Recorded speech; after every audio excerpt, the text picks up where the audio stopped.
the paragraph that tries to sum up the universe as we understood it in modern prose, and I recommend everyone read that to go down from that. There's this plant, there's a clickable thing under that graphic. So, for example, this is the plan for this sculpture that Jim Simon created, this hedge fund manager paid for. If you click on any one of these things, these rooms. If my function is to serve the Vanguard, how better than to guide Guardians? My people are digesting everything that we say, everything that we point to, and helping each other understand what goes on in the program so that they don't have to spend all the time in the shallow end. So it was just, oh my God. But this is what's interesting. John, I learned this from you, actually. You said, like, I didn't think this was a smart idea at all. And people are so eager to break into what's next. We want to spin our chrysalis and become the butterfly. We're tired of being caterpillars. Yes. Yeah, I know you're hearing 5 of the ENT, but that wasn't what I was thinking. No, I really think that what you're showing is that is a branch of what humanity is trying to do with creativity, with oh shit. The thirst for innovation. That's it. Well, it's time to go to the next level. And we are trying. The funniest part is like brought to you by Anthony Greens and Durga. Both a good product. Yeah. Well, the funny thing about sponsorship, see, my grandfather was a salesman. And so in a weird way, I'm living a romantic dream of connecting to my grandfather who sold used clothing door to door. He was a Shimano salesman. I've been astounded at how much I enjoy all of the products that I advertise. The sleep pad that cools you so you don't wake up and cool your own sweat. Unbelievable. It's great. I've lost 17 pounds through Athletic Greens. Well, you've also stopped stuffing your face with stuff you shouldn't eat, right? No. Only Athletic Greens? No. Your face looks thin. Yeah, it is. But in part, it's because I figured out how to integrate it into a program where intermittent fasting started paying off.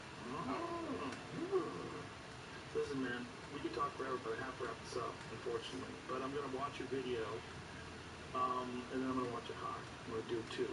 Okay. Watch it twice. And I'm going to try to figure it out. Hey, Joe, at some point, let's just hang out, and I'd love to, just show you exactly what it is, tailor-made to whatever questions, without any worry about. Yes. Let's do that. I can't wait, and I just wanted to say thanks again for everything, but you do now owe me 2 appearances on your show. I haven't called either of them in, and thanks for calling me on your show. Yeah. 2 on your show. Yeah. My show. Well, sorry, on my show. Your show. On my show. Yes. Yeah. Okay. You got it. I owe you 2. You're the best. Thank you, sir. You're the best. Bye, everybody. Wait, one thing. What? EricWeinstein.org. Please sign up for our mailing list so we can find you after. Yeah, go get your mind fucked. Good luck. Good luck, everybody. Thank you, brother. Right, bye, everybody. Stay safe.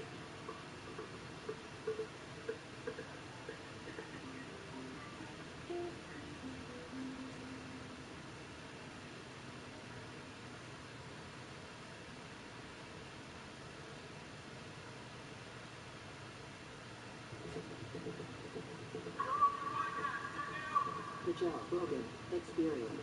Showing by day, Joe Rogan podcast by night. All day. Good stuff. How are you? Good. Good to have you here, man. You were just telling me before we went on air the numbers of the Social Dilemma, and they're bonkers. So say that. Yeah. The Social Dilemma was seen by 38 million households in the first 28 days on Rogan Records. And if you assume, a lot of people are seeing it with their family because parents seeing it with their kids, the issues that are around mental health. So you assume 1 out of 10 families saw it. If you family members were in the 40 to 50 million people range, which is just broken records, I think, for Netflix. I think it's the second most popular documentary throughout the month of September. Or film. It was a really well done documentary, but I think it's one of those documentaries that affirmed a lot of people's worst suspicions about the dangers of social media, and then on top of that, it sort of alerted them to what they were already experiencing in their own personal life and highlighted it. Yeah, I think that's right. I mean, most people were aware, I think it's a thing everyone's been feeling, that the feeling you have when you use social media isn't that this thing is just a tool or it's on my side. It is an environment based on manipulation, as you say in the film. And that's really what's changed. That, I remember, I was working on these issues for something like 8 years or something now. Can you please tell people who didn't see the documentary what your background is Yeah. and how you got into it? Yeah, so the film goes back as a set of technology insiders. My background was as a design ethicist at Google.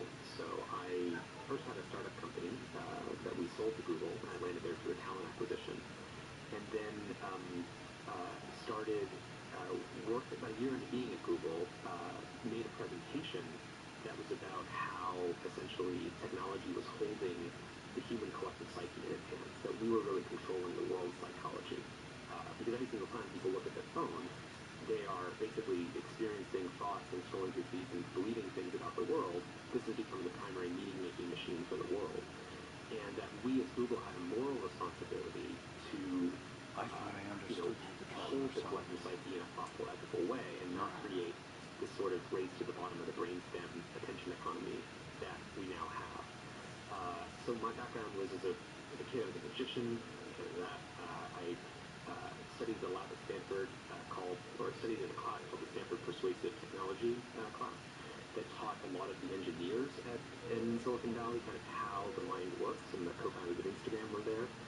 And then later studied behavioral economics and how the mind is sort of influenced. I went into cults and started studying how cults work. And then arrived at Google through this lens of, technology isn't really just this thing that's in our hands.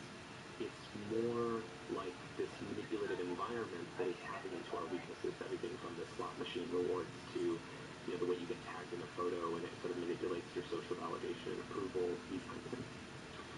When you were at Google, did they still have the "Don't Be Evil" sign up? I don't know if there's actually a physical sign. Was There was never a physical sign? I thought there was something that they actually had. I think there was this guy, was it Paul? Glenn, you have to be in the Who's meet last name? He was one of the inventors of Gmail, and they had a meeting and they came up with this mantra because they realized the power that they had, and they realized that there was going to be a conflict of interest between advertising on the search results and regular search results. And so we know that they knew that they could abuse that power, and they came up with this mantra, I think, in that meeting in the early days, to don't be evil. There was a time where they took that mantra down, and I remember reading about it online, and They took it off their page, I think. that's what it was. Yeah. And when I read that, I was like, that should be big news. Like, there's no reason to take that down. Why would you take that down? Yeah. Why would you say, well, maybe give me a little evil? Let's not get crazy. It's a good question. I mean, I wonder what logic would have you remove a statement like that. That seems like a standard state. Like, it's a great statement. Okay, here it is. Google removes "Don't Be Evil" clause from its code of conduct. In 2018? Yeah. Yeah. I wonder why. Did they have an explanation? Did it say anything? Anything? "Don't Be Evil" has been a part of the company's corporate code of conduct since 2000 when Google was reorganized under a new parent company, Alphabet. 2015, Alphabet assumed a slightly adjusted version of the model. Do the right thing. Yeah. Do the right thing. Oh, that's a spiky movie, bitch. However, Google retained its original "Don't Be Evil" language until the past several weeks. I am. The phrase has been deeply incorporated into Google's company culture, so much so that a version of the phrase has served as the Wi-Fi password on the shuttles that Google uses to ferry its employees to its Mountain View headquarters. I think I remember that, yeah. Wow. Get on the bus and you type in "Don't Be Evil." I wonder why they decided.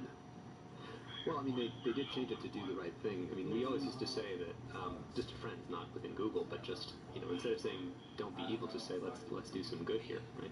Well, that's nice. Let's do some good here. Yeah, think positive, think doing good. Wish I could instead be of out there. don't do bad. Yeah. But the problem is when you say "do good," the question is who's good? Because you live in a morally plural society, and there's this question of who are you to say what's good for people, and it's much easier to say let's reduce harms than it is to say let's actually do good like this. It says the updated version of Google's code of conduct still retains one reference to the company's unofficial motto. The final line of the document is still, and remember, ... don't be evil, and if you see something that you think isn't right, speak up. Okay. Well, they still don't be evil, though. So maybe it's much ado about nothing. But having that kind of power, we were just before the podcast, we were watching Jack Dorsey speak to members of the Senate in regards to Twitter censoring the Hunter Biden story and censorship of conservatives, but allowing dictators to spread propaganda, dictators from other countries, and why and what this is all about.